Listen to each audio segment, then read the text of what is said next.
Hello guys, welcome to Naukar Digital Institute. My name is Preet Shah. I'm a chartered accountant and a faculty member of Naukar Institute. Basically, I deal in the subject of accounts at the foundation and inter level and audit at the inter as well as final level. Okay. We're going to start with this chapter number 5 which is concept and accounting of depreciation. Okay. काफी आसान सा chapter है, बहुत मजेदार chapter है, काफी सारे calculation से भरा हुआ। रादर देन कंसेप्ट इसके अंदर कैलकुलेशंस ज्यादा है। So understand this thing, calculations अगर तुम्हारी मजबूत हो जाएंगे तुम्हारे, यानी बेसिकली क्या करना है अपने को, सिली मिस्टेक्स नहीं करनी, दैट्स इट, तो हमारा ये चैप्टर एकदम आसान हो जाएगा। ठीक है, चलिए शुरुआत करते हैं चैप्टर के साथ। डिप्रिसिएशन क्या चीज है? पहला तो क्वेश्चन सर ये, what is depreciation? What is depreciation? So एकदम सीधी सरल भाषा में अगर मैं लिखूं तो depreciation is a reduction in a value of asset. What is depreciation? What is depreciation? Sir, it is a reduction in value of asset। और जिसको मैं किसकी तरह ट्रीट करता हूं सर? जिसको मैं एक लॉस की तरह ट्रीट करता हूं। किसकी तरह ट्रीट करता हूं? एक लॉस की तरह, कि सर मैंने एक असेट खरीदी थी, 1 लाख रुपए की असेट थी, अगले साल उसका देखा तो उसकी वैल्यू 1 लाख तो ऑब्वियसली नहीं रहेगी ना, क्योंकि असेट तो पिछले साल खरीदी थी, हमने कितना सारा यूज कर लिया। ठीक है, तो 1 लाख उसकी वैल्यू नहीं रहेगी, हमारी असेट की वैल्यू क्या हो गई? धीरे धीरे कम हो गई। वाई? सर हमने उसको यूज किया है तो ऑब्वियसली बात है कि वैल्यू तो कम होनी है, या नॉर्मल वेयर एंड टेयर की वजह से, या एफ्लक्स ऑफ टाइम, यानी जो टाइम का पैसेज हो चुका है, 1 साल के बाद चीजें क्या हो जाती है, थोड़ी पुरानी हो जाती है, तो एनीवे उसकी वैल्यू कम हो जाती है। तो reduction in the value of asset, और इसको मैं किसकी तरह ट्रीट करता हूं?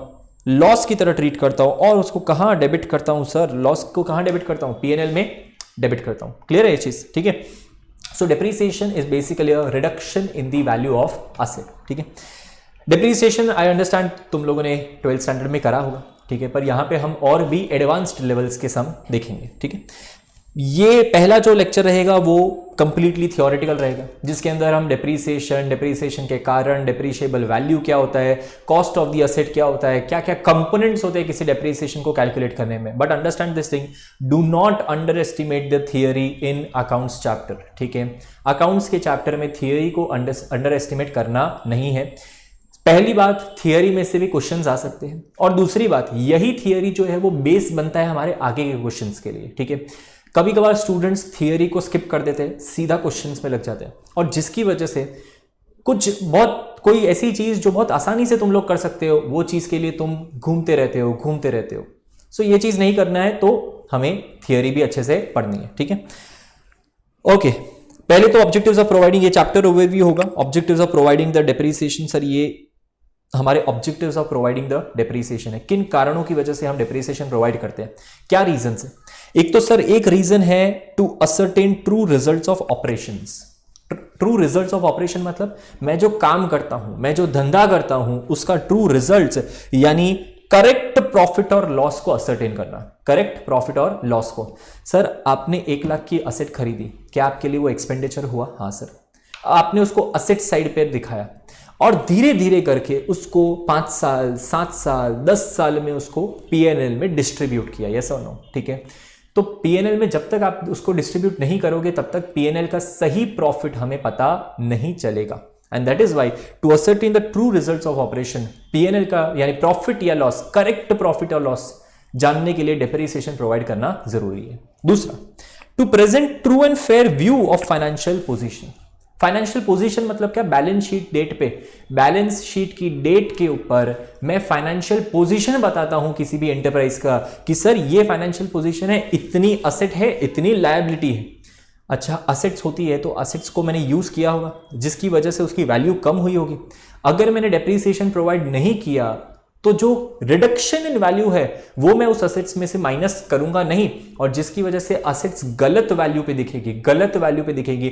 मान लो कोई असेट है जिसकी वैल्यू है खाली 90,000, पर मैंने उसको डिप्रिशिएट किया ही नहीं, मैंने उसको जो ओरिजिनली कॉस्ट पे परचेज किया था 1 लाख रुपए पे, अभी तक 1 लाख पे दिखा रहा हूं मैं उसको, सर उसकी वैल्यू 90,000 है। करेक्ट आपको फाइनेंशियल पोजीशन दिखाना है तो डिप्रिसिएशन प्रोवाइड करना पड़ेगा। The third one is to accumulate funds for the replacement of asset.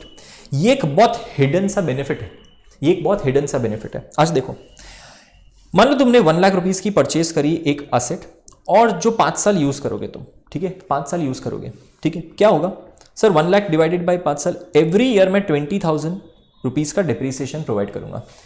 20,000 depreciation provide करने की वजह से क्या चीज होगी, पीएनएल में सर 20,000 रुपीज क्या हो जाएगा, 20,000 रुपीज डेबिट हो जाएगा, ठीक है। और बाकी जितना भी प्रॉफिट आएगा वो 20,000 डेबिट होने के बाद आएगा।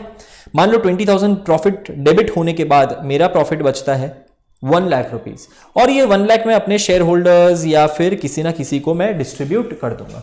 पर सर वो 20,000 मैंने डिस्ट्रीब्यूट नहीं किया, वो मैंने क्या किया, पीएनएल में डेबिट करने की वजह से वो 20,000 मैंने अपने पास बचा के रखा है, ताकि 20 करके 5 सालों में मैंने अगर ये बचाया तो वापस मेरे पास 1 लाख रुपए इकट्ठे हो जाएंगे, और 5 साल के बाद जब मुझे ये असेट को रिप्लेस करना पड़ेगा तो मैं ये असेट के लिए क्या कर सकता हूं, पैसे ला सकता हूं, बिकॉज मैंने डिप्रीसिएशन प्रोवाइड किया है, ठीक है। और the fourth one is to ascertain true cost of production. True cost of production, बहुत सारी मशीनरीज होती है, बहुत सारी असेट्स होती है जो फैक्ट्री में यूज होती है, प्रोडक्शन के काम के लिए यूज होती है। आज मुझे बताओ, मान लो 1 साल का प्रोडक्शन मैंने किया, ठीक है, 1 साल के प्रोडक्शन में मैं पूरे असेट को इंक्लूड कर दूंगा, 1 साल के कॉस्ट ऑफ प्रोडक्शन में पूरे असेट को इंक्लूड कर दूं, नहीं। तो मैं क्या कर सकता हूं सर, मैं उसके डिप्रीसिएशन को आप इंक्लूड कर सकते हो, तो वो भी एक कॉस्ट है, वो भी तो खर्चा तो है ही मेरा। तो जब तक to ascertain the true cost of production, एक सही कॉस्ट ऑफ प्रोडक्शन डिटरमाइन करने के लिए मुझे क्या करना पड़ेगा, डिप्रीसिएशन प्रोवाइड करके उस कॉस्ट ऑफ प्रोडक्शन में उस पर्टिकुलर डिप्रीसिएशन को ऐड करना पड़ेगा, तो ही मेरा टोटल कॉस्ट ऑफ प्रोडक्शन आएगा। क्लियर है ये चीज? तो ये 4 हमारे objectives of providing the depreciation, 4 objectives providing the depreciation. 3 factors होंगे which factors affecting the amount of depreciation, cost of asset, expected useful life, estimated residual value. इसके बारे में डिटेल में थोड़ा पढ़ेंगे। पहले थोड़ा बहुत कंसेप्ट ऑफ डिप्रीसिएशन देख लें। ये सारी थियरी पोर्शन खाली एक बार रीड कर लो। Property plant and equipment, property plant and equipment मतलब जिसको तुम आसान भाषा में बोलते हो फिक्स्ड एसेट, ठीक है। यहां अब से हम इसको यूज करेंगे property plant and equipment. They are tangible items that are held for use in production और supply of goods and services. Sir ऐसी कोई असेट्स जिसको मैं प्रोडक्शन सप्लाई में यूज करता हूं? अच्छा, ऐसी भी कोई असेट हो सकती है जिसको मैंने किसी को रेंट पे दे दिया, किसी को रेंट पे दे दिया। मान लो मैंने कोई जमीन खरीद के रखी है, मैंने उसको रेंट पे दे दिया, असेट तो मेरी है पर मैंने उसको क्या कर दिया, रेंट पे दे दिया। या फिर किसी एडमिनिस्ट्रेटिव पर्पसेस के लिए, मेरी एडमिन बिल्डिंग में कोई एसी लगा हुआ है, एडमिनिस्ट्रेटिव पर्पसेस एसी है मेरे पास, तो ये चीज क्या है, मेरे लिए असेट है। और मैं क्या एक्सपेक्ट करता हूं, मैं ये एक्सपेक्ट करता हूं कि मैं उसे 12 महीनों से ज्यादा यूज करूं। बोलो फिक्स्ड एसेट की डेफिनेशन में क्या चीज पड़ी थी कि सर हम फिक्स्ड एसेट को 12 महीने से ज्यादा यूज करेंगे तो ये हमारे लिए क्या बनेगा, फिक्स्ड एसेट बनेगा। क्लियर है ये चीज? That is the basic definition, ठीक है। फिक्स्ड एसेट भी बोला जाता है। अच्छा, ये फिक्स्ड एसेट किन कारणों की वजह से सर हमें डिप्रीसिएशन प्रोवाइड करता है, या मैं ऐसा कह सकता हूं कि असेट की value, what are the reasons behind the reduction in value of asset, क्यों कम हो जाता है सर, असेट की वैल्यू क्यों कम हो जाती है? सर सिंपल सी बात है, एक तो wear and tear due to its use in business.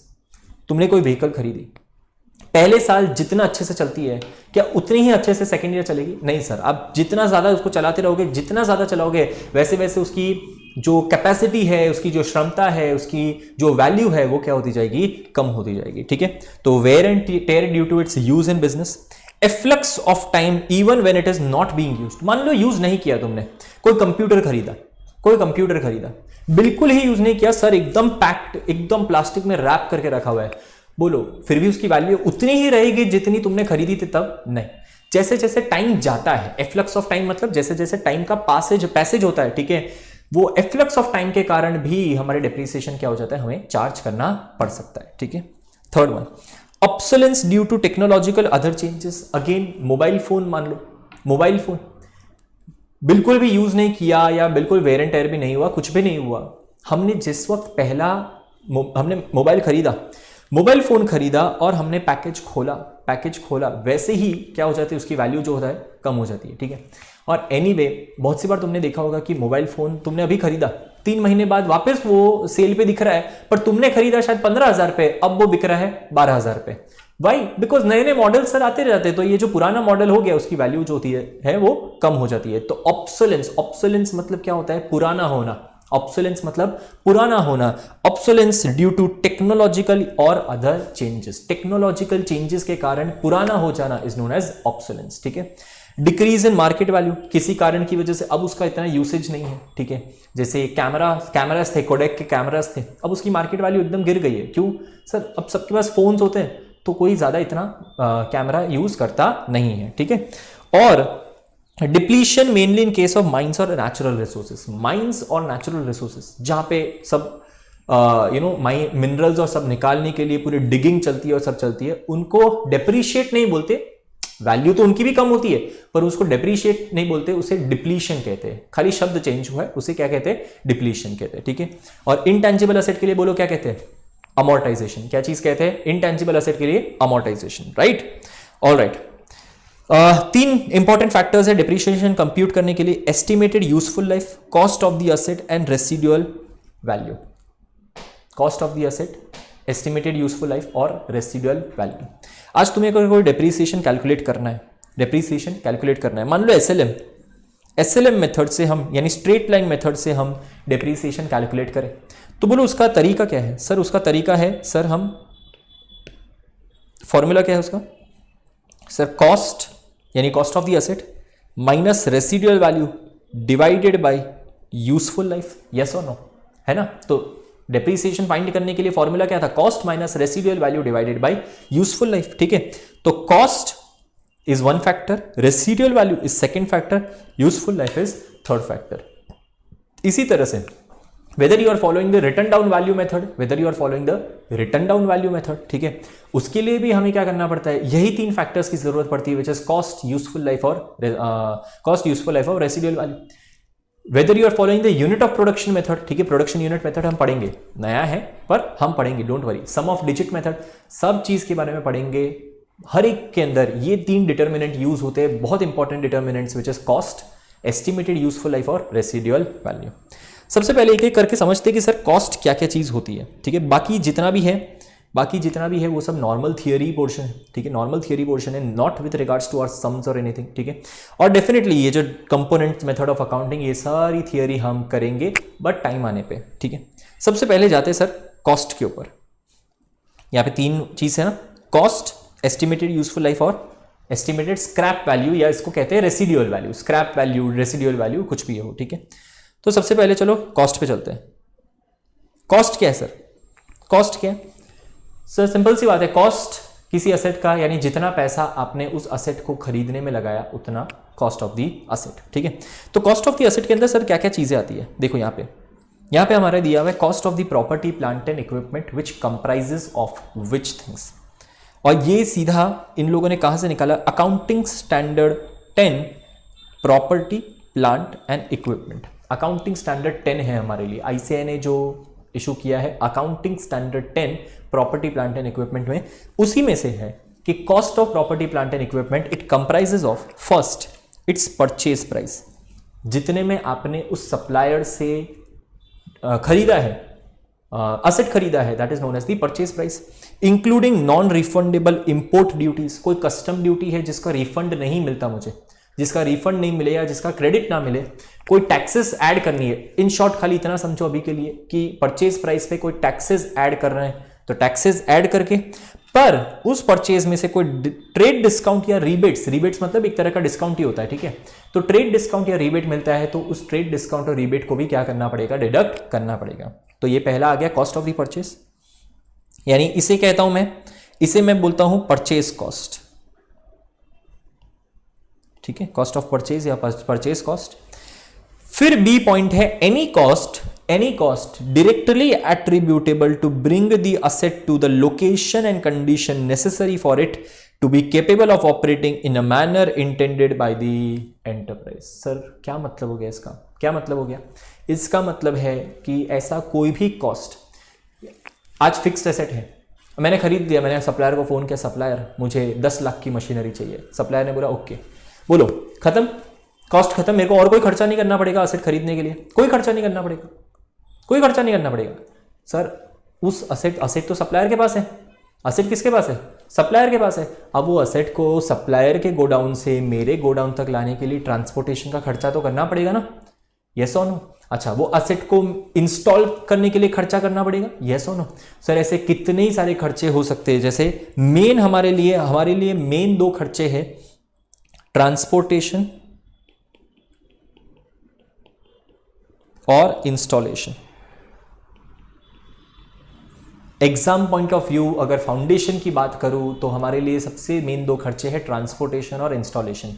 अगर असेट को सप्लायर के गोडाउन से मेरे गोडाउन तक लाने के लिए मैंने कोई खर्चा किया है विच इज ट्रांसपोर्टेशन, और उसको मैंने इंस्टॉल किया ताकि मैं उसको यूज कर पाऊं, सर मैं उसको इंस्टॉल नहीं करूंगा तो यूज कैसे करूंगा, अगर मैंने उसको इंस्टॉल किया है उसके लिए भी कोई खर्चा किया है तो वो सब कॉस्ट ऑफ द असेट का पार्ट बनेगा, वो मेरे पीएनएल में नहीं जाएगा। Understand this thing, this forms part of the cost of the asset. तो ट्रांसपोर्टेशन, इंस्टॉलेशन, और ये यहां पे दिखता है any cost directly attributable to bring the asset to the location. कौन सी लोकेशन सर, मेरी लोकेशन वाली, तो ट्रांसपोर्टेशन का खर्चा। And condition necessary for it to be capable of operating in a manner intended by the enterprise, यानी installation का खर्चा। सर इतना केपेबल, इतना तो होना चाहिए ना कि हम उसको चला पाए एटलीस्ट। हाँ, जैसे ही चलना शुरू हो गया, असेट को हम यूज कर सकते हैं, तब से आप कॉस्ट ऑफ द असेट को क्या कर सकते हो, कट कर सकते हो। उसके बाद से हमारा सारा रेवेन्यू एक्सपेंडिचर। जैसे फॉर एग्जांपल मैंने 1 साल यूज किया और फिर मैंने उसके ऊपर कुछ रिपेयर करवाया, बोलो मैंने 1 साल असेट को यूज किया और रिपेयर करवाया, repair is a revenue expenditure, इसको पीएनएल में डालो, इसको पीएनएल में डालो, उसको कॉस्ट ऑफ द असेट में मैं इंक्लूड नहीं कर सकता, ठीक है। और सी वाला पॉइंट है, इसको कैंसिल कर दो क्योंकि ये तुम्हारे अभी कोर्स में नहीं है और प्लीज इसको समझने की कोशिश भी मत करना, ठीक है। तो सी वाले पॉइंट को कैंसिल कर दो। नीचे कुछ एग्जाम्पल्स दिए हुए कॉस्ट डायरेक्टली एट्रीब्यूटेबल वाले, यानी बी वाले पॉइंट का, बी वाले पॉइंट के कुछ एग्जाम्पल दिए। एक पॉइंट है cost of the employee benefits arising directly from acquisition और construction of an item of property, plant और इक्विपमेंट। मान लो तुमने अपनी कंपनी के लिए बिल्डिंग बनाया, बिल्डिंग बनाने के लिए लेबरर्स रखे तो उनको वेजेस देने पड़ते हैं ना, बस, तो वो उसे कहते हैं एम्प्लॉय बेनिफिट्स, मतलब वेजेस टू लेबरर्स, ठीक है। Cost of site preparation, cost of site preparation मतलब क्या, मान लो तुम्हें कोई मशीनरी इंस्टॉल करनी है, उसके लिए सर एकदम ऐसा प्लेटफॉर्म बनाना पड़ेगा, ठीक है, बनाओ। बिल्डिंग बनानी है, बिल्डिंग बनाने के लिए सर हमें पुरानी बिल्डिंग तोड़ना पड़ेगा, साइट प्रिपेयर करना है, कॉस्ट ऑफ साइट प्रिपरेशन। खैर ये सब इतने इंपॉर्टेंट नहीं है। इनिशियल डिलीवरी, यस, ये सी और डी जो है ना वो हमारे एग्जाम के लिए बहुत इंपॉर्टेंट है, सी और डी, इनिशियल डिलीवरी और इंस्टॉलेशन, ये दो चीजें इंपॉर्टेंट है हमारे लिए, ठीक है। तो इनिशियल डिलीवरी मतलब ट्रांसपोर्टेशन वाला, और इंस्टॉलेशन एंड असेंबली कॉस्ट, ये दो हमारे एग्जाम के लिए इंपॉर्टेंट है। क्लियर, बाकी कुछ ना देखो तो चलेगा, ओके। अब methods of providing the depreciation, methods of providing the depreciation. अच्छा, सबसे पहले वापस आ जाओ ऊपर, cost of property plant and equipment समझ में आ गया, ऊपर वापस आओ। चलो, cost of the asset, sir हमारा हो चुका है, sir cost of the asset पूरा हो चुका है कि क्या क्या चीजें कॉस्ट में आएगा। कॉस्ट में simple purchase price plus transportation plus installation if any, इतना याद रखना है। इफ शॉर्ट में याद रखना है ना तुम्हें, शॉर्ट में याद रखना है तो purchase price plus transportation plus installation, done, okay. Sir useful life मतलब क्या, यूजफुल लाइफ मतलब क्या, ये डेफिनेशन छोड़ो, खाली यूजफुल लाइफ, सर जितने पीरियड तक हम उस असेट को यूज करना चाहते हैं that is known as useful life. जितने पीरियड तक हम उस असेट को यूज करना चाहते हैं उसे कहते हैं यूजफुल लाइफ, ठीक है। रेसिडुअल वैल्यू क्या होता है, स्क्रैप वैल्यू या रेसिडुअल वैल्यू, सर असेट का यूसेज करने के बाद हमें जो एक्सपेक्टेड है, हम एक एस्टिमेट लगाते, एक्सपेक्ट करते हैं कि सर इतने प्राइस में हम क्या कर सकते हैं, असेट को बेच सकते हैं, क्योंकि कोई ना कोई रद्दी का भाव आता है ना, बस उसे कहते हैं स्क्रैप वैल्यू, ठीक है, रेसिडुअल वैल्यू, ठीक है। और अब आता है हमारा बहुत important terminology which is depreciable amount. What do you mean by depreciable amount, sir उस अमाउंट जिसको आप डेप्रीशिएट कर सकते हो that is known as a depreciable amount. ऐसे अमाउंट जिसको आपको डेप्रीशिएट कर सकते हो which is known as a depreciable amount. जैसे यहां पे देखो, कॉस्ट ऑफ एक्विजिशन मतलब purchase price plus installation transportation total मिला के आता है 1,10,000 रुपया। अज्यूम, मतलब क्वेश्चन में दिया हुआ है कि एक्विजिशन कॉस्ट जो है 1,10,000 है, उसमें से आपको ऐसा लगता है कि सर असेट का पूरा यूज करने के बाद 5 साल तक असेट मैं यूज कर सकता हूं। कहां दिया हुआ है सर, ये दिया है ना, estimated useful life of the asset 5 साल। 5 साल पूरा यूज करने के बाद भी है ना 10,000 में तो बेच ही सकता हूं, 10,000 में तो बेच ही सकता हूं, तो 10,000 रेसिडुअल वैल्यू को क्या कर दूंगा, माइनस कर दूंगा। मुझे डेप्रीशिएट करने की जरूरत कितनी है, सर डेप्रीशिएट करने की जरूरत है आपको खाली 1,00,000 रुपया, that is known as the depreciable amount, जितने अमाउंट को मैं डेप्रीशिएट करता हूं, ठीक है। सो 1,10,000 में से 10 निकाला, 1,00,000 बच गया, 1,00,000 divided by 5, 20,000 rupees per year का मेरा डेप्रीसिएशन यहाँ पे प्रोवाइड होगा। तो याद रखना हमेशा cost minus residual value divided bye useful life, ये स्ट्रेट लाइन मेथड से हो रहा है, ये स्ट्रेट लाइन मेथड से ही हो रहा है, ठीक है। पर in any of the case कोई भी मेथड हम देखेंगे ना, हर एक के अंदर कॉस्ट में से रेसिडुअल वैल्यू माइनस होता ही है, and which is called depreciable amount. तो डेप्रीशिएबल अमाउंट इन शॉर्ट अगर हम कहें तो cost minus residual value. Done, okay, चलो आगे बढ़ते हैं।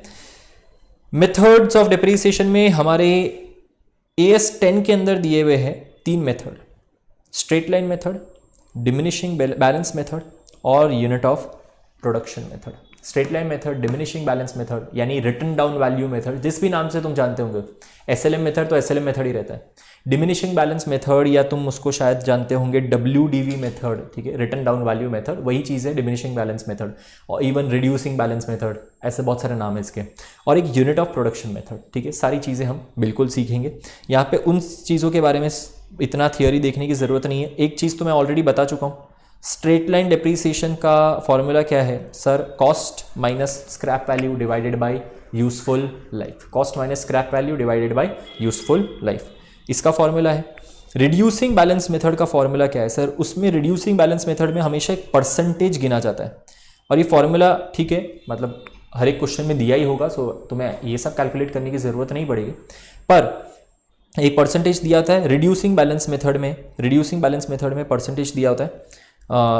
परसेंटेज कैसे कैलकुलेट किया जाता है, ये फॉर्मूला है उसका, 1 minus root N residual value divided by cost of asset into 100।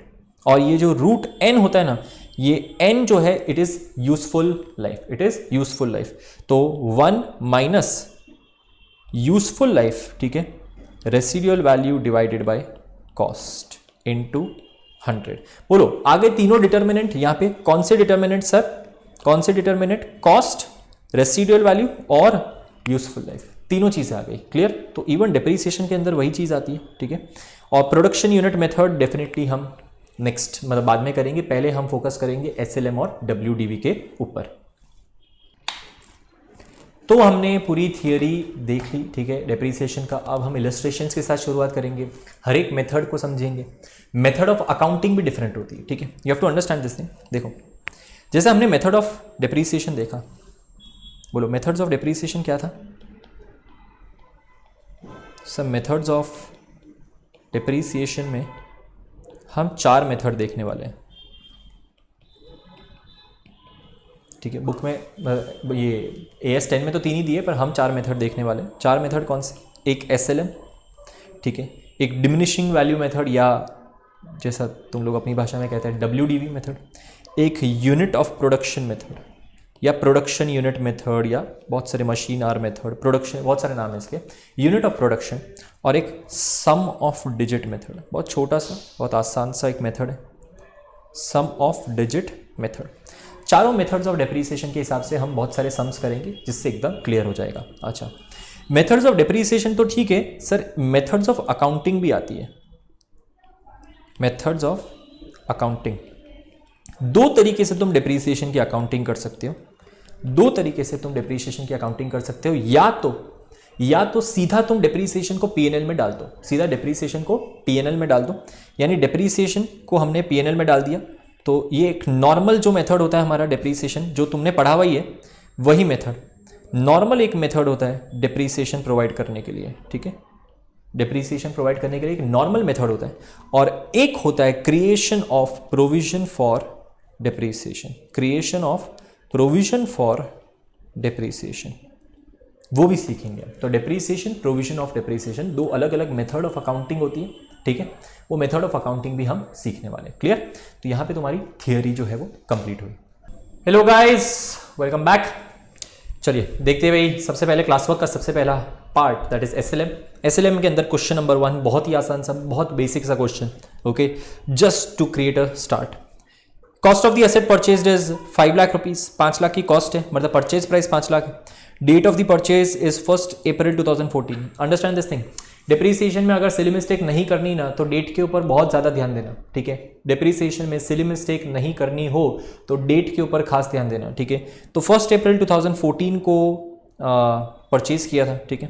Installation expenses 1 lakh rupees. बोलो कॉस्ट ऑफ द असेट के अंदर इंस्टॉलेशन एक्सपेंसेस आता है? हाँ सर बिल्कुल आता है, बिल्कुल। तो फिर 5 लाख की असेट परचेज करी और 1 लाख का इंस्टॉलेशन एक्सपेंस इंकर किया तो मेरा total cost of the asset कितना हो गया? 6 लाख रुपया, ठीक है।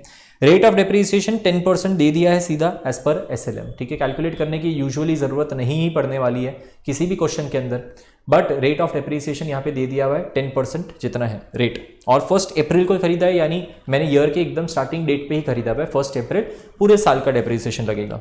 अच्छा, बोला क्या गया है कि you have to prepare asset account and depreciation account up to 31 March 2017। 1 अप्रैल 2014 से लेके 31 मार्च 2017 यानी 3 साल का पूरा depreciation account as well as asset account as well as depreciation account बनाना पड़ेगा, ठीक है। तो let's look at the solution. चलो, अच्छा यहां पे मैंने क्वेश्चन क्लास वर्क में क्वेश्चन नंबर 1 में असेट अकाउंट बनाया हुआ है, ठीक है। डेप्रीसिएशन अकाउंट बनाया है। नीचे वर्किंग नोट में सबसे पहला, sir cost of the asset कितना रहेगा? 5 लाख प्लस 1 लाख, ठीक है। ये 5 लाख क्या है सर? परचेज प्राइस है, और ये 1 लाख इंस्टॉलेशन का। ये 1 लाख किसका है? इंस्टॉलेशन का। यानी टोटल मिला के मेरा कॉस्ट रह जाएगा कितना? 6 लाख रुपीज। टोटल मिला के 6 लाख रुपीज का मेरा कॉस्ट है, ठीक है। रेसिडुअल वैल्यू नहीं दी है इसलिए हम इसे ही डिप्रिशिएबल अमाउंट मानेंगे, ठीक है। और 6 लाख का कॉस्ट है, मैंने परचेज किया हुआ है 1 अप्रैल 2014। तो असेट अकाउंट के अंदर मैं एंट्री बोलो क्या पास करूंगा? सबसे पहला दिन 1 अप्रैल 2014 को। यहां पे एग्जामिनेशन में you will also prepare a date column, right. 1 अप्रैल 2014 को मैं एंट्री पास करूंगा। असेट परचेज करने की एंट्री क्या होती है? Asset account debit to bank account. Asset account debit to bank account. Asset account debit to bank account कितना? सर परचेज करने के लिए मैंने 5 लाख रुपया इंकर किया था, तो asset account debit to bank account 5 lakh हो गया। और उसी दिन पे मैंने मान लेते उसी दिन पे इंस्टॉलेशन किया, तो अगेन इंस्टॉलेशन के लिए भी because installation is part of the cost, तो asset account debit to bank account कितना हो जाएगा? 1 लाख रुपया। टोटल कॉस्ट कितना हो गया? 6 लाख रुपया। डन। सर पहले साल में क्या करेंगे? डिप्रीशिएट करेंगे, बिल्कुल नॉर्मल एकदम डिप्रीशिएट करेंगे। डिप्रीसिएशन की एंट्री क्या पास करेंगे बताओ? सबसे पहले एंट्री तो तुमने पास कर दी, पहली एंट्री तो तुमने पास कर दी, कौन सी? फर्स्ट एंट्री सर हमने पास करी है asset account debit to bank 6 lakh रुपया। 5 लाख और 1 लाख करके अलग अलग भी दिखा सकते हो, एक साथ 6 लाख भी दिखाना हो तो दिखा सकते हो, कोई तकलीफ नहीं है, ठीक है। अब नॉर्मल डिप्रीसिएशन की एंट्री क्या आती है? Sir depreciation is an expense, वो मेरा खर्चा है डिप्रीसिएशन, तो डिप्रीसिएशन अकाउंट क्या हो जाता है? डेबिट हो जाता है। डिप्रीसिएशन अकाउंट डेबिट हो जाता है। और सर वो डिप्रीसिएशन है क्या? Sir it's a reduction in the value of asset, तो मैं असेट की वैल्यू को क्या करूंगा? कम करूंगा। असेट हमेशा क्या होता है? नॉर्मली डेबिट होता है, कम करने के लिए क्या करूंगा? क्रेडिट करूंगा। तो sir depreciation account debit to asset account, ये मेरी नॉर्मल एंट्री होती है डिप्रीसिएशन की। कितनी एंट्री आएगी सर? सबसे पहले साल के अंदर 2014-15। सर 2014-15 में मैंने क्या किया? सर 10% है, 10% है सर, तो 6 लाख का 10% कितना? 60,000 रुपीज का मेरे को क्या करना पड़ेगा? डिप्रीसिएशन प्रोवाइड करना पड़ेगा, ठीक है। 60,000 rupees in the first year, that is 2014-15, starting from 1 April 2014 to 31 March 2015। 6 lakh का टोटल कॉस्ट है, उस पर 10% यानी 60,000 रुपीज का मेरे को डिप्रीसिएशन प्रोवाइड करना पड़ेगा। बोलो 60,000 का डिप्रीसिएशन मैंने यहाँ पे क्या कर दिया? प्रोवाइड कर दिया। डन। सर सेकेंड ईयर का भी गिन ही लेते हैं ना, चलो ठीक है गिन लेते हैं। 3 साल का गिनना है ना, चलो गिन लेते हैं। 2015-16 नेक्स्ट ईयर, अगेन रेट कितना है सर? रेट तो उतना ही है। बोलो किस पे करूं सर? 6 लाख पे आपने 10% किया पहले साल पे, 60,000 हो गया, 60,000 का हमारा डेप्रिसिएशन आ गया।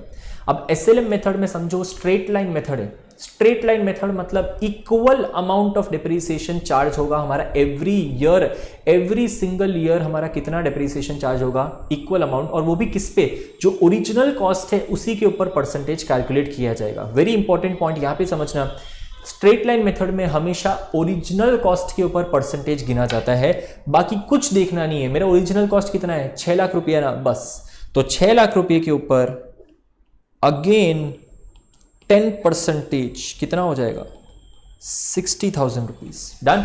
और 2016-17 पे भी अगेन कितना परसेंटेज है सर, 10%। और किस पे कैलकुलेट किया जाएगा, ये 10% किस पे कैलकुलेट किया जाएगा सर, अगेन 6 लाख रुपीज के ऊपर ही कैलकुलेट किया जाएगा, because it is a straight line method, और स्ट्रेट लाइन मेथड में हमेशा ओरिजिनल कॉस्ट के ऊपर हम डेप्रीसिएशन कैलकुलेट करते हैं। तो बोलो कितना हो जाएगा, 6 lakh multiply by 10%, again every year you have to provide same amount of depreciation which is 60,000। Clear, बोलो। अब सिंपल सी जर्नल एंट्रीज अपने प्रोवाइड कर दे, हर एक की जर्नल एंट्री प्रोवाइड करते हैं। एंट्री क्या आएगी, depreciation account debit to asset account, ठीक है। तो असेट अकाउंट में हम एंट्री पास करेंगे sir by depreciation account, by depreciation account कितना, 60,000, ठीक है। और by balance carried down, 6 lakh में से 60,000 निकाल दिया, कितना बच गया सर, 5,40,000।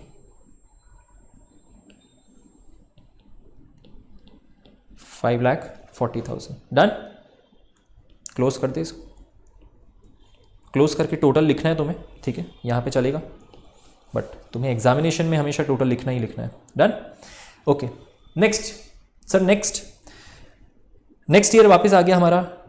ये हमने एंट्री पास करी डेप्रीसिएशन और बैलेंस की एंट्री, यहाँ पे डेट भी लिखनी होती है, यहाँ पे डेट लिख देना, द डेट इज 31 मार्च 2015, ठीक है। Next year sir, next year आ गया हमारा 1 अप्रैल 2015, बोलो टू बैलेंस ब्रॉट डाउन कितना हो गया, 5,40,000, डन। अगेन सेकेंड ईयर में नॉर्मल डेप्रीसिएशन की एंट्री पास करनी है, depreciation account debit to asset account, कब सर, 31 मार्च को मैंने एंट्री पास करी by depreciation account 60,000, by depreciation account 60,000, ठीक है। और बाय बैलेंस कैरिड डाउन 5,40,000 में से 60,000 का बैलेंस मैंने कम कर दिया, वैल्यू कम कर दी, मेरा बैलेंस कितना बचता है सर, 4,80,000। तो यहां पे हम लिख देंगे 4,80,000। क्लियर है ये चीज, ठीक है। तो ये बात हो गई सर 2015-16 की। आगे बढ़ते 2016-17 में। तो यहाँ पे 31 मार्च 2016 आ गया, ठीक है। ओके, चलो अब यहाँ पे 2016-17 में आगे बढ़ने से पहले हम पहले डेप्रीसिएशन अकाउंट के अंदर कुछ एंट्रीज पास कर लेते हैं।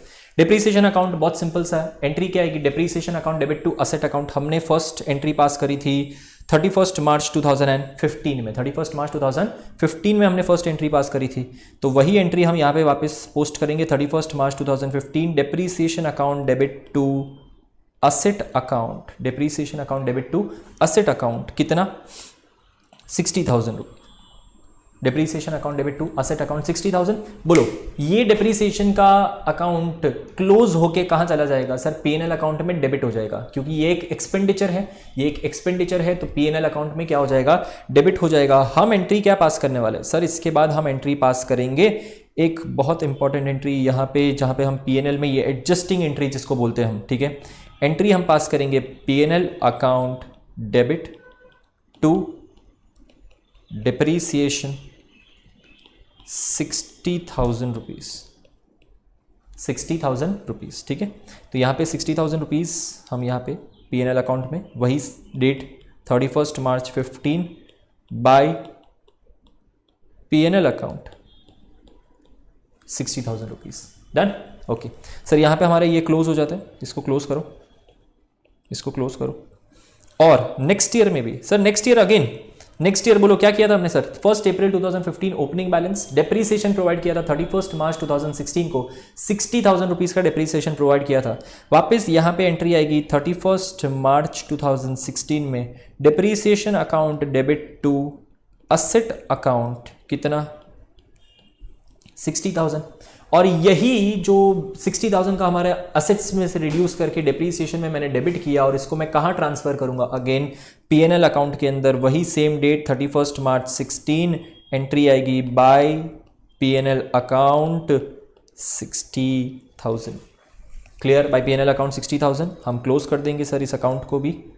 और अब हम नेक्स्ट ईयर की बात करते हैं, लास्ट ईयर की बात 2016-17, क्योंकि हमें बुक्स ऑफ अकाउंट्स बनाने हैं 31 मार्च 2017 तक। ठीक है, तो 2016-17 में यहां पे इसको क्लोज करें। 1 अप्रैल 2016 टू बैलेंस ब्रॉट डाउन कितना हो जाएगा सर? 4,80,000। डेप्रीसिएशन कितना प्रोवाइड किया था सर? हमने अभी कैलकुलेट किया 2016-17 में भी डेप्रीसिएशन हम कितना डाल रहे हैं? 60,000 सेम रहेगा, इसलिए एंट्री हम पास करेंगे 31 मार्च 17 को by depreciation account 60,000, by depreciation account 60,000। और डेप्रीसिएशन अकाउंट में फिर उसकी एंट्री क्या आएगी सर? 31 मार्च 17 को उसकी एंट्री आएगी to asset account, to asset account कितना? 60,000। To asset account 60,000। ठीक है, 60,000 टू असेट अकाउंट आएगा। और अब इस डेप्रीसिएशन को क्लोज करके पीएनएल में ले जाऊं मैं 31 March 17 bye PNL account 60,000। Account हमारा जो है वो क्लोज हो गया। ठीक है, असेट अकाउंट को क्लोज करते हैं सर। बैलेंस 4,80,000 था, 60,000 हमने डिप्रीशिएट कर दिया, मेरा बैलेंस कितना बच जाता है? बाय बैलेंस कैरीड डाउन मेरा बैलेंस बच जाता है सर 4,20,000। 4,20,000 डन। और ये अकाउंट भी हमारा क्लोज हुआ। Clear? So this is question number 1। बहुत आसान सा क्वेश्चन है, सिर्फ इतना ध्यान रखना है कि एसएलएम जो है उसमें अमाउंट ऑफ डिप्रीसिएशन जो है वो हर साल, अमाउंट ऑफ डिप्रीसिएशन नहीं, अमाउंट ऑफ डिप्रीसिएशन हमेशा हर साल हम ओरिजिनल कॉस्ट पे ही कैलकुलेट करेंगे। एवरी ईयर ओरिजिनल कॉस्ट पे ही कैलकुलेट किया जाएगा। तो ऑब्वियसली बात है, अगर पूरा साल होता है, प्रोवाइडेड कंप्लीट ईयर हो, तो हमारा डिप्रीसिएशन का अमाउंट एवरी ईयर सेम रहेगा। ठीक है, चलो आगे बढ़ते हैं towards the second question. Cost of the asset purchased rupees 15 lakh. Cost of the asset कितना परचेज किया सर? 15 लाख रुपए कॉस्ट ऑफ द असेट है। डेट ऑफ परचेज पे एकदम ध्यान दो, 1 जुलाई 2013 है। 1 जुलाई 2013 है, यानी 1 अप्रैल को नहीं, 1 जुलाई को परचेज किया हुआ है, 1 जुलाई 2013। Installation expenses 1,50,000 rupees. Sir 15 lakh तो आपने परचेज किया ही किया, साथ में 1,50,000 का इंस्टॉलेशन एक्सपेंसेस, बोलो कॉस्ट ऑफ द असेट में इंक्लूड होगा? हाँ सर बिल्कुल इंक्लूड होगा। तो 15 लाख प्लस 1,50,000, ठीक है, दैट इज 16,50,000 रुपीज का हमारा total cost of the asset है। क्वेश्चन में रेसिडुअल वैल्यू नहीं दिया है, इसलिए हम जीरो अज्यूम करके डिप्रीशिएबल अमाउंट को 16,50,000 ही मानेंगे। ओके, रेट ऑफ डिप्रीसिएशन देके रखा है 8%, और ये हमेशा किस पे कैलकुलेट करना है? Original cost. याद रखना, रेट ऑफ डिप्रीसिएशन हमेशा ओरिजिनल कॉस्ट पे। अच्छा, खाली इतना ही नहीं, अब हम यहाँ पे क्वेश्चन नंबर 2 पे एक लेवल ऊंचा है, ये डेट ऑफ सेल भी देके रखा है 1 जनवरी 2016। मैंने 1 जनवरी 2016 को असेट को बेच दिया, और कितने में बेचा सर? 6,50,000 में बेचा, 6,50,000 में।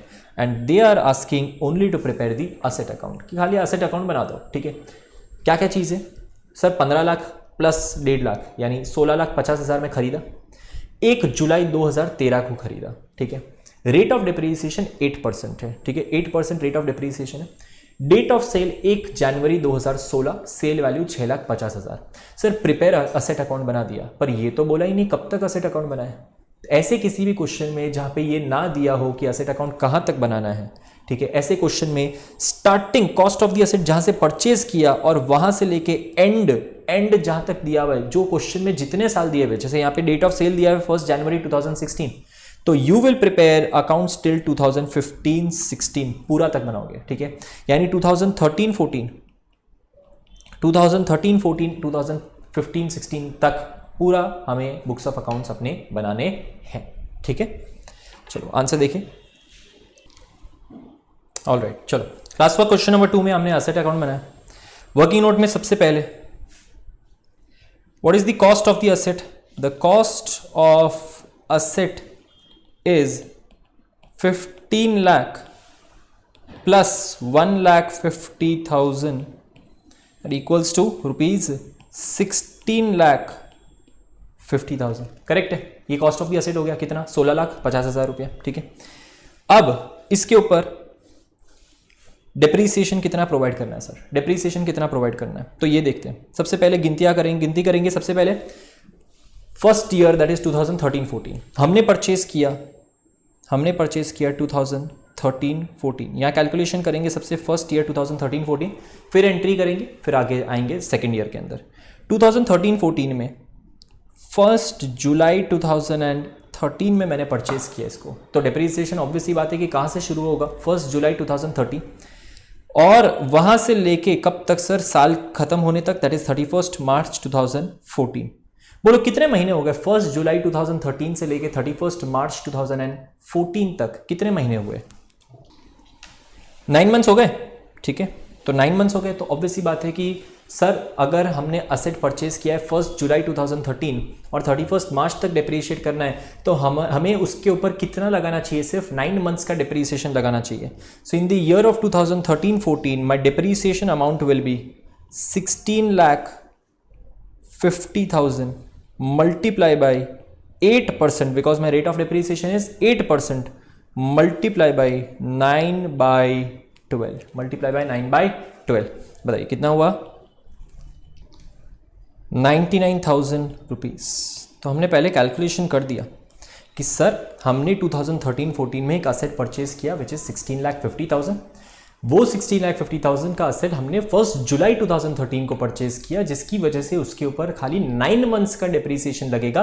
तो 16,50,000 which is the original cost multiply by 8% multiply by 9/12 is equal to 99,000। चलिए एंट्री करें असेट अकाउंट के अंदर, सिर्फ असेट अकाउंट ही बना रहे हैं। एंट्री करते हैं असेट अकाउंट के अंदर। सबसे पहली एंट्री आएगी सर 1 जुलाई 2013, जिस वक्त मैंने परचेज किया, तो एंट्री आएगी to asset account debit to bank account which is 15 lakh rupees, और asset account debit to bank account which is 1,50,000। साथ में लिखना है, साथ में लिख सकते हो, अलग अलग भी कर सकते हो, ठीक है। तो अलग अलग करोगे तो प्रेजेंटेशन ICI मॉड्यूल के मुताबिक होगा तो अच्छा रहेगा। 15 लाख प्लस 1,50,000, टोटल 16,50,000 का 1 जुलाई 2013 को। ईयर एंड सर हमारा हुआ 31 मार्च 2014 को, जहां मैंने डिप्रीसिएशन प्रोवाइड किया बाय डिप्रीसिएशन अकाउंट। कितना डिप्रीसिएशन प्रोवाइड किया? 99,000 रुपीज़ का। कितना डिप्रीसिएशन प्रोवाइड किया? 99,000 रुपीज़ का, ठीक है। और अब मैं इसको क्लोज करके कैरी फॉरवर्ड करता हूं by balance carry down. By balance carry down 16,50,000 में से 99,000 हमारा कम हो जाएगा। इसका मतलब मेरा बैलेंस जो है वो बचेगा 15,51,000। 15,51,000 का मेरा क्या रहेगा? बैलेंस बचेगा। क्लियर? ओके, तो यहां पे हमारा ये साल कंप्लीट हुआ।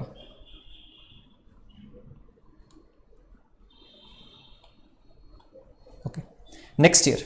सो नेक्स्ट ईयर की शुरुआत होगी 1 अप्रैल 2014 में। 1 अप्रैल 2014 टू बैलेंस brought down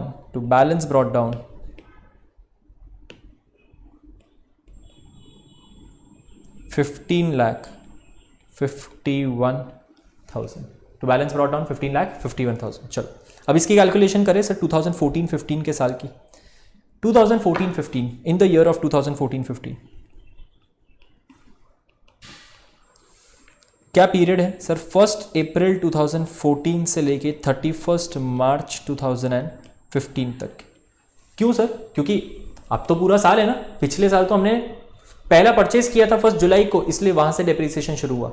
यहां पे तो सर 1 अप्रैल से लेके 31 मार्च पूरा डेप्रीसिएशन प्रोवाइड करेंगे।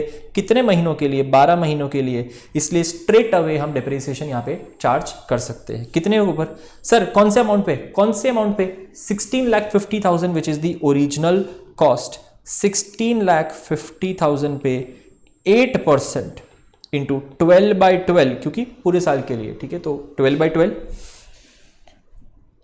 this will be rupees 1,32,000। 1,32,000 का हमारा ये क्या हो गया? डेप्रीसिएशन आ गया, ठीक है। 1 अप्रैल 2014 से लेके 31 मार्च 2015 का 1,32,000 का डेप्रीसिएशन। क्लियर? चलो यहां पे हम इसकी अकाउंटिंग कर ले। सेकेंड ईयर यानी 2014-15 के अंदर 31 मार्च 2015 मैंने एंट्री पास करी बाय डेप्रीसिएशन अकाउंट 1,32,000 और मेरा क्लोजिंग बैलेंस हो गया बाय बैलेंस कैरिड डाउन, मेरा क्लोजिंग बैलेंस हो गया 14,19,000। क्लियर? ये मेरा क्लोजिंग बैलेंस 14,19,000। अकाउंट को क्लोज करेंगे हम।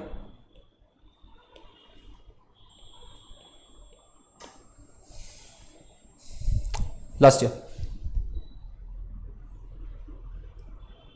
which is 1 April 2015। 1 अप्रैल 2015 क्यों सर? 1 जनवरी 2016 को तो हमने असेट ही बेच दिया, यानी ये हमारा लास्ट ईयर हुआ ना। तो 1 अप्रैल 2015 को to balance brought down which is 14,19,000। Clear? Calculation करेंगे इसके ऊपर सर 2015 में, और ये बहुत इंपॉर्टेंट वाला पोर्शन अब से यहां से शुरू हो रहा है, सेल वाला आएगा यहां पे, इसलिए 2015-16 के अंदर सर डेप्रीसिएशन कितना आएगा? सबसे पहले डेप्रीसिएशन कितना आएगा? तो डेप्रीसिएशन आएगा सर 1 अप्रैल 2015 से लेके 31 दिसंबर 2015, या तुम बोल सकते हो 1 जनवरी। चलो ठीक है, ताकि तुम्हें कंफ्यूजन ना हो। 1 जनवरी 2016। क्यों? क्वेश्चन ध्यान से देखो, क्वेश्चन ध्यान से देखो। मैंने 1 जनवरी 2016 को क्या कर दिया? असेट को बेच दिया। कितने में बेचा? 6,50,000। तो ये दो फिगर याद रखना। 1 जनवरी 2016 को असेट बेच दिया 6,50,000 में। चलो, तो 1 जनवरी 2016 तक का ही डेप्रीसिएशन लगेगा। 1 अप्रैल से 1 जनवरी, बोलो कितने महीने हो गए?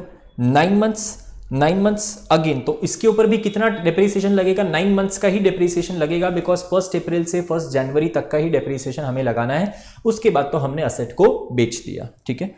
तो असेट को कितना डेप्रीसिएशन होगा? 16,50,000 which is the original cost, उस पर 8% और वो भी 9/12। अगेन हमारा डेप्रीसिएशन आएगा 99,000। कितना आएगा डेप्रीसिएशन? 99,000।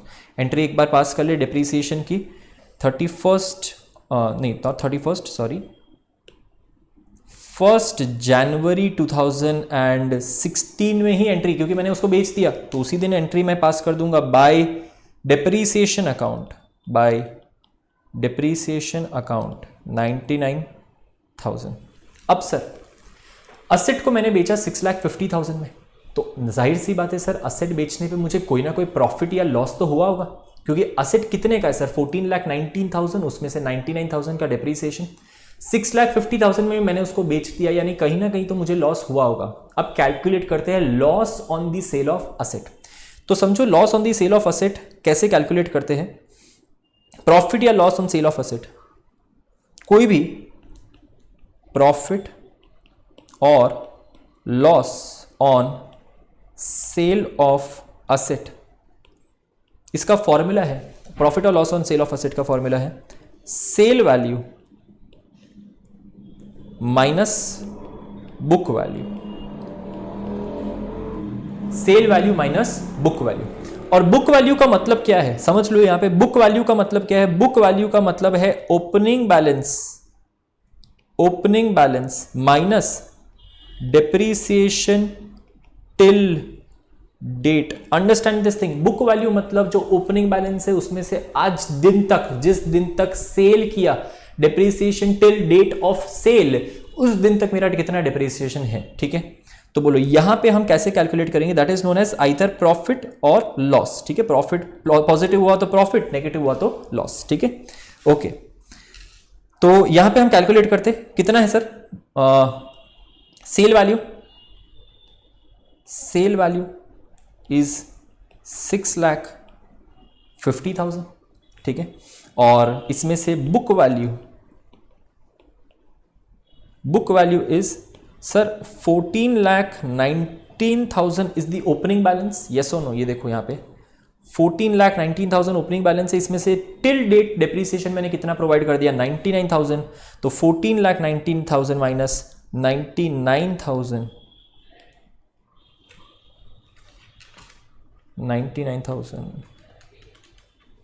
13,20,000। ठीक है, तो कितना आएगा 13,20,000। ये माइनस करूंगा मैं, मेरा नेगेटिव में ही डेफिनेटली आंसर आएगा बिकॉज मुझे लॉस हुआ है। So loss on sale of asset is 6,70,000। ये है मेरा लॉस। एसेट बेचने पे मुझे लॉस हुआ है कितना, 6,70,000। सर इसकी एंट्री क्या होगी, एंट्री समझो, असेट को बेचने की एंट्री क्या आएगी। सर असेट हमने बेचा तो हमें 6,50,000 का पैसा, कितना पैसा मिला, 6,50,000 रुपीज, राइट। तो असेट बेचा तो हमें 6,50,000 रुपीज मिले, इसलिए मैं एंट्री पास करूंगा, बैंक अकाउंट डेबिट 6,50,000। ठीक है, 6,50,000। असेट अकाउंट में उसका बैलेंस कितना था, उसकी बुक वैल्यू कितनी थी, असेट अकाउंट की बुक वैल्यू कितनी थी सर, असेट अकाउंट की बुक वैल्यू थी 2 असेट अकाउंट, यहाँ पे 2 असेट अकाउंट, असेट अकाउंट की बुक वैल्यू थी 13,20,000। असेट की बुक वैल्यू थी 13,20,000। मुझे लॉस कितना हो गया, पीएनएल अकाउंट, बोलो लॉस में क्या होता है, पीएनएल अकाउंट डेबिट होता है ना, मुझे लॉस कितना हो गया 6,70,000। तो मेरी एंट्री ये पूरी है, bank account debit 6,50,000, PNL account debit, why, because this is loss on sale of fixed asset 6,70,000 to asset account which is 13,20,000। क्यों सर असेट अकाउंट 13,20,000 कैसे, 14,19,000 में से 99,000 का तो डेप्रीसिएशन मैं ऑलरेडी प्रोवाइड कर चुका हूं, बचता कितना है उस अकाउंट के अंदर 13,20,000, उसमें से उसको मैंने 6,50,000 में बेच दिया और 6,70,000 मेरा पीएनएल हो गया। ठीक है, तो चलो इसकी एंट्री पास करते हैं।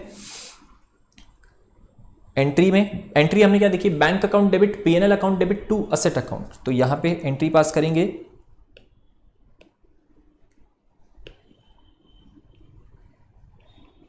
बाय बैंक अकाउंट कितने में बेचा 6,50,000, by PNL account, for better disclosure यहां पे तुम लिख सकते हो loss on sale of asset. ठीक है, 6,70,000। Clear, debit side credit side दोनों मैच, हमारा असेट जो है वो अकाउंट क्लियर हो गया, डन। तो यहां पे समझने वाली बात है, हर क्वेश्चन के बाद ऑलमोस्ट, पहले क्वेश्चन में तो ज़रूरत थी नहीं, पर हर क्वेश्चन के बाद एक रिवीजन फटाफट ले लेंगे। देखिए ज़रा, असेट अकाउंट में, असेट अकाउंट पहले साल में 2013-14 में सर 15 लाख का असेट है, 1,50,000 का हमारा इंस्टॉलेशन कॉस्ट है, total cost of the asset 16,50,000। 1 जुलाई 2013 को मैंने ये असेट परचेज करी, तो सर 1 जुलाई 2013 से लेके 31 मार्च 2014 तक 9 महीने का ही डेप्रीसिएशन प्रोवाइड होगा। तो 9 महीने का डेप्रीसिएशन कितना हो गया सर, 16,50,000 इंटू 8% इंटू 9 मंथ्स, 99,000 का हमारा ये डेप्रीसिएशन हो गया। 99,000 का हमारा ये डेप्रीसिएशन हो गया। Closing balance 15,51,000। 15,51,000 पे नेक्स्ट ईयर पे सर पूरा डेप्रीसिएशन लगेगा, क्योंकि 1 अप्रैल 2014 से लेके 31 मार्च 2015 तक असेट हमारे पास ही था, हमने उसको बेचा नहीं है। फुल 12 मंथ्स का डेप्रीसिएशन लगेगा 1,32,000, क्लोजिंग बैलेंस 14,19,000। 1 अप्रैल 2015 में, यस सर, 2015-16 के साल में हमने 1 जनवरी 2016 में ही असेट को बेच दिया, ठीक है। तो बैलेंस 14,19,000 में डिप्रीसिएशन कितना लगेगा सर? डिप्रीसिएशन लगेगा 9 मंथ्स का ही ओरिजिनल कॉस्ट पे डिप्रीसिएशन 16,50,000 इंटू 8% इंटू 9/12 99,000 का डिप्रीसिएशन लग गया, ठीक है। अब सर हमारे असेट अकाउंट में उसका बैलेंस बच गया 14,19,000 माइनस 99,000, इसकी बुक वैल्यू बचती है 13,20,000। तो 13,20,000 के लिए सर हमने क्या किया सर? सर हमने 13,20,000 की असेट को 6,50,000 में बेच दिया, यानी हमें लॉस हुआ है सर 6,70,000 का लॉस हुआ है, जिसके लिए हमने एंट्री पास करी बैंक अकाउंट डेबिट 6,50,000 क्योंकि हमने 6,50,000 में बेचा। PNL account debit, because loss हुआ है तो पीएनएल अकाउंट क्या होता है? हमेशा डेबिट होता है 6,70,000 टू असेट अकाउंट का जितना बैलेंस था 13,20,000, ठीक है।